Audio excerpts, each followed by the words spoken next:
I don't like chocolate. If you didn't know that, there's news for you. I'm one of the few people in the world. People's favorite thing, most people's favorite thing, is the one thing is my least favorite. I hate chocolate. I hate it if it gets in my, I'll gag, I smell it, everything about the texture of it, right? I hate chocolate. Why is that? Well, here's the story of why Scott hates chocolate. This is the story. According to my parents, and this is true, you can ask them. According to my parents, when I was like 10 months old, I loved chocolate. Loved it. They say they would pull out, my favorite thing was a fudgesicle. They would pull out a fudgesicle and I would go crazy and they give me little bites of the fudgesicle. This is what they told me, right? And then one day, my parents thought it was a great idea to give me my own 2-stick fudgesicle all to myself at 10 months old. And I downed that thing in about 7 seconds, right? And so what happened because of that is I got sick, I threw up. The next day, according to them, they came out and they showed me a fudgesicle, and I screamed and I cried. So they said, oh, he doesn't like chocolate. That's what they said.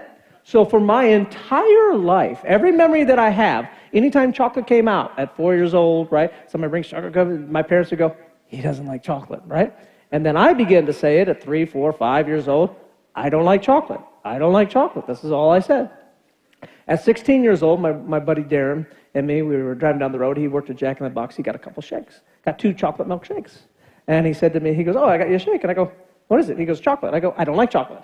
He goes, have you ever tried chocolate? And I thought really hard. I had never tried chocolate as far as I could ever remember. I've never tried chocolate. So I said, no. He goes, try it. So I remember we were at Gilbert and Southern. There's a Dunkin' Donuts back then there. And so I took a big swig of it. I opened the door and I spit it out. It was the most disgusting thing I ever tasted in my entire life. And you're like, okay, so you don't like chocolate. Right, now watch this though. So growing up, my favorite ice cream in the world was, I loved the ice cream sandwich with every part of my being. Loved it. I absolutely loved the ice cream. Now, we didn't ever have ice cream sandwiches in the house, but remember when the ice cream truck would come by? Remember with the little music? And the guy that was driving it like he was going to be on America's Most Wanted in a few years. You remember that guy? Like, hey, he was our ice cream man. I remember, right? If we have ice cream men here, I apologize. And so I would always go find a corner somewhere in the house and run out, and I would always get an ice cream sandwich. Loved it. In 7th grade, we went out and stayed with my grandfather up in Minnesota for about a month. And he found out I was coming, he got excited, and he found out I love ice cream sandwiches, so he bought 50 ice cream sandwiches in a box, right? And I went through those in less than a week. That's a true story.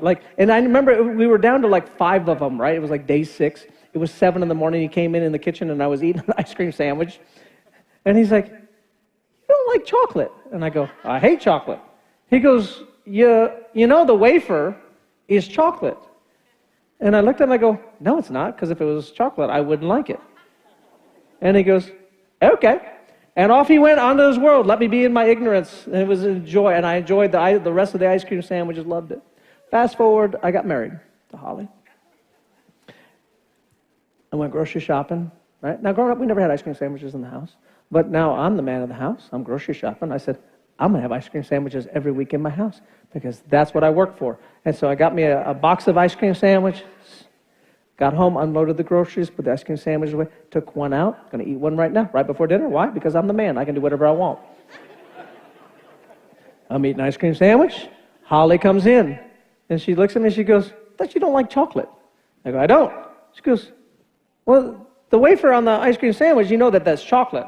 At which point I go, no, it's not. And I literally said this to her. I go, my grandfather tried to say that back many years ago, and it's not. It's not, or I wouldn't like it. And so my wife, unlike my grandfather, wouldn't let me stay in my ignorance. She walked over to the freezer, grabbed the box out, and then she did, that wife tone where she goes, chocolate, well, she reads it. And I looked at it, and I went, and then I was like, that's disgusting. Whatever that is, that was great. And I go, I must like the vanilla ones. Come to find out, there were no vanilla ones at the time for like 10 years later. And the words spoken over me had so much power that I didn't like chocolate. Right? I wonder what words were spoken over you as a child, as a teenager, that became your chocolate in your life. That she is shy. No, you were born screaming and loud, but now it's become a part of you, and so now I am shy. Well, she's just depressed. She's just always depressed. He's lazy. He's just lazy, right? And these words that have been spoken over you have become your chocolate, become your limiter, become something that God did not design you to do. And we have to learn to capture every thought that is contrary to the Word of God.